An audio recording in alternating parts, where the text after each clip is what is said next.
Você não vai passar esse vídeo hoje porque eu venho falar sobre Jesus e não sobre você e nem sobre mim.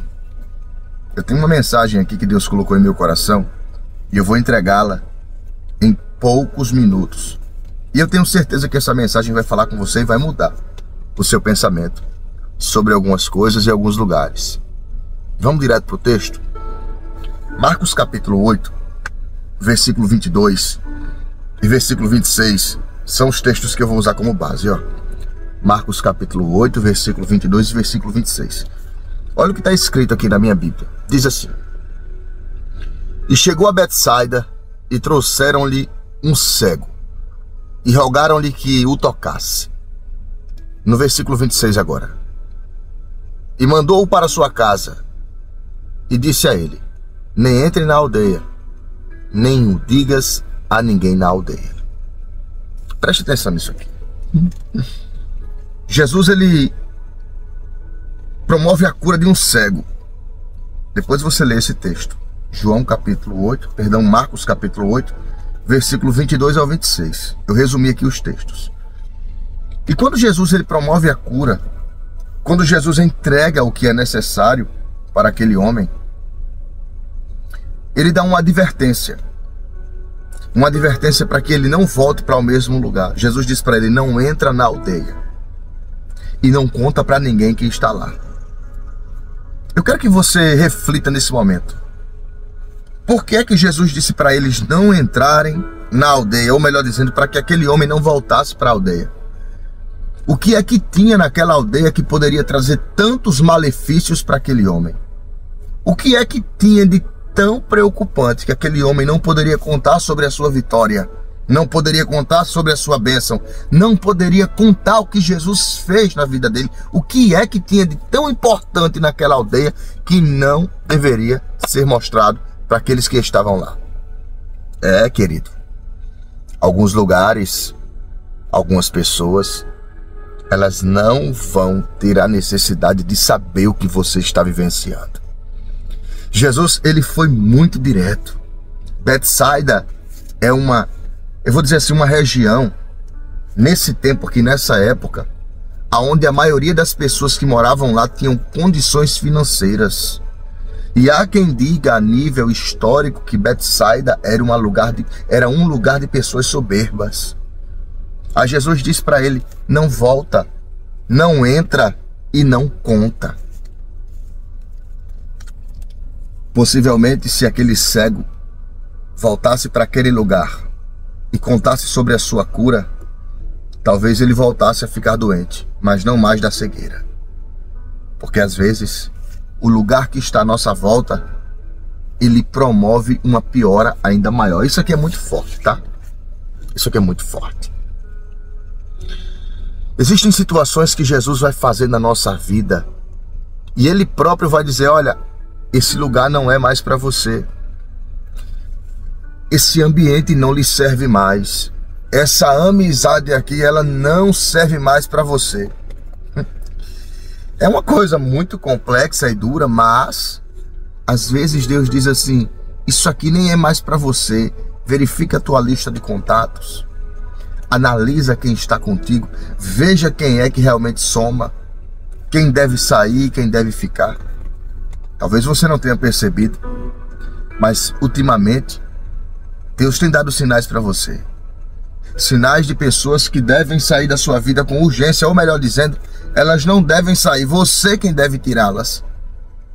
Porque existem mudanças que Deus vai fazer, mas existem mudanças que eu devo fazer. Eu devo me mudar de alguns lugares. Jesus chamou o cego, promove a cura, está curado, consegue enxergar, veja os homens como árvores. Espera aí, filho, eu vou dar só uma ajustada aqui para você ver na íntegra. A visão ficou tão espiritual que o homem viu como árvores. Essa é uma história, é um relato para outra situação. Mas após a cura, após ser curado, após ser liberto, Jesus disse para ele: não volta para aquele lugar, não entra naquela cidade, não faça parte disso. E por que é que Jesus faz questão de dizer isso? Jesus sabia o peso daquele lugar. Você lembra de Gênesis capítulo de número 2, capítulo 3? A Bíblia diz que havia um jardim. E quem estava nesse jardim? Adão e Eva. E juntamente haviam outros animais. Mas entre os animais havia uma das alimárias que era chamada de serpente, considerada a mais astuta de todas elas. Preste atenção.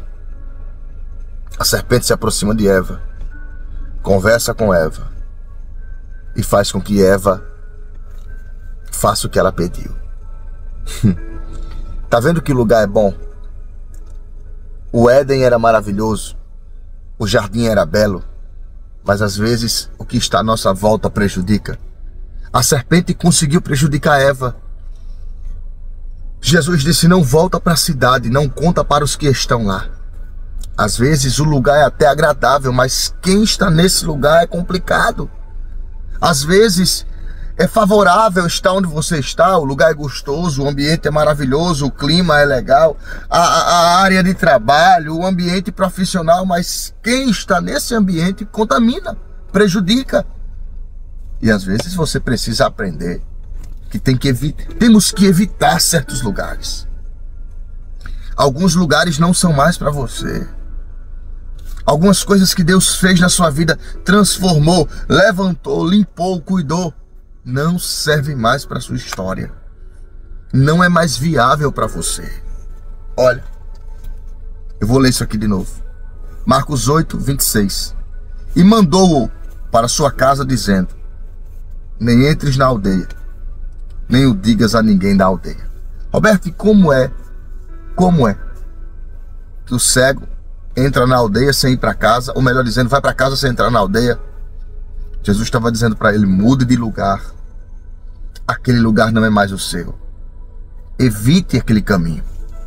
Evite aquela rota. Primeiro porque ele era cego. E um cego não poderia andar na cidade, a não ser que tivesse um saldo-induto, uma permissão de um político, de uma autoridade. Você lembra do cego Bartimeu, o cego de Jericó? Pois é, aquele cego, ele andava dentro da cidade porque ele tinha uma capa. Aquela capa era uma autorização para ele pedir esmolas dentro da cidade. Nenhuma pessoa que fosse manco, ressecado, tivesse cegueira ou mulher com fluxo de sangue não poderiam estar dentro da cidade. Não era viável, não era aprovável. Não era aprovada, a palavra é essa. E isso fazia com que eles ficassem do lado de fora. Esse cego aqui, geralmente era o costume apresentar uma cura ao sacerdote. Mas Jesus disse naquele dia: não entre na cidade e não mostre o que eu fiz para ninguém. Alguns lugares realmente eles perderam totalmente a noção, ou melhor dizendo, perderam o prestígio de ter você por lá. Tem lugar que não te cabe mais. Alguns lugares não são mais para você. Eu tô aqui lembrando que quando eu comecei a evitar alguns lugares na minha vida, e principalmente no meu processo de libertação, ó, contra, você sabe, contra o uso. Tem meu testemunho aqui, tá? Principalmente no YouTube, pesquisa Roberto Alves Testemunho, que você vai ver e vai ouvir. Para que eu pudesse ter essa libertação, alcançasse, eu precisei evitar lugares. Eu precisei deixar de frequentar lugares, de ter contatos. Eu precisei evitar pessoas. Porque Deus trabalha na vida do ser humano. E como eu falei no começo da mensagem, aquilo que é para eu fazer, eu tenho que fazer. A mudança que eu devo fazer, eu farei. E a mudança que pertence a Deus, eu esperarei Ele fazer na minha vida. Porque algumas mudanças pertencem a nós e outras pertencem unicamente a Deus. E quando eu comecei a desviar, a mudar, a sair de alguns lugares, muita coisa melhorou na minha vida. Principalmente aqui, ó. Porque alguns lugares, eles têm o poder de influenciar. Influencia. Há quem diga que o ambiente não influencia. Influencia porque você acordou hoje com uma mentalidade. E possivelmente amanhã você não acordará com a mesma mentalidade. E sucessivamente. Aquele dia que você não acorda tão bem. Aquele dia que você acorda e não tá legal nem consigo